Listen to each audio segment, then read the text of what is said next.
for Jelavic as well. There's an expectation there because he's banging goals in left, right, and centre up in Scotland that he's going to immediately come down and do the same thing. Should we just temper it a little bit? Yeah, I don't think MD's saying no. Hey, because he's banging in goals in Scotland, he'll necessarily come and do it here. I've got to say, I hope he does. But no, he'll get time to settle in. Stephen's slightly different. Been here before. He's here in a short-term loan, whereas Nicky's here for a long period. So it's not quite as desperate that we get him up and running right away. It'd be nice if he does, but if he doesn't, he's here for a long period, and we'll give him every opportunity to settle in. Will it be easier for him because he's played in Britain, so to speak? Is there much to adapt, as opposed to a player coming from European shores?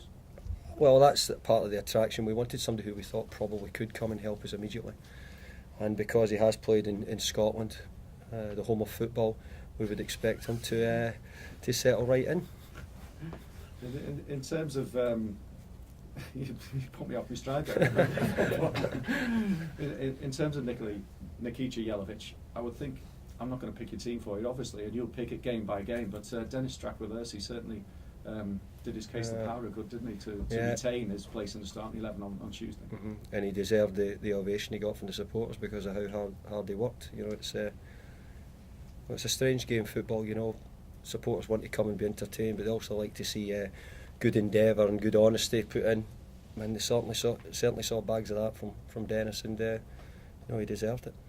And in terms of Wigan, I suppose there's an expectation now that you're going to go there and batter them because they haven't got a good home record. They've only won once there, and you have to go as far back as August. But again, it's something we've got to control and maintain. Is it just because you beat Manchester City doesn't give you a right to do it, does it? No, well, you wouldn't be talking about the Premier League if that was the case, because the Premier League's too unpredictable. The quality of the sides at every game.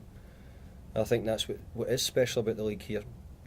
There's some great teams in Spain and some great teams in Germany and Italy, but I think it's when you go lower down the league, the level of the game's intensity, will the opposition try to play. And I'm sure Manchester City will be saying that about Everton for another night. So we've just got to make sure that we go to Wigan and prepare correctly, make sure we're in the right frame of mind, and make sure that I do my job well enough that the players know everything they can about Wigan. The big tournament starts tomorrow as well. Do you fancy Scotland? Six Nations? We'll beat you at drinking. I wouldn't doubt that. Don't know about the rugby, but it'll be too cold up there for the English, really. Yeah, well, I think the last time we won it, we were kicking the cup about, weren't we, up in Edinburgh for a wee while.